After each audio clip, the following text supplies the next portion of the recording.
Saya memberikan apresiasi ya berkaitan dengan event hari ini. Nah, ini kan yang pertama di masa pandemi ini kita memang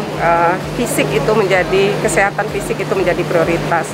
Di sini BNN bagaimana memotivasi seluruh BNN yang ada di seluruh provinsi yang ada untuk berkumpul. Sebenarnya ini kan ajang silaturahmi juga, tidak hanya berpikir kesehatan, ajang silaturahmi juga memberikan ruang bagi generasi-generasi kita bahwa olahraga itu adalah hal yang penting di masa pandemi ini. Kemudian juga di masa pandemi ini betul-betul saya lihat event ini memperhatikan protokol kesehatan dari segi pelaksanaan, kemudian dari tujuan di masa pandemi ini saya memberikan apresiasi yang setinggi-tingginya kepada BNN dalam event yang dilaksanakan pada hari ini.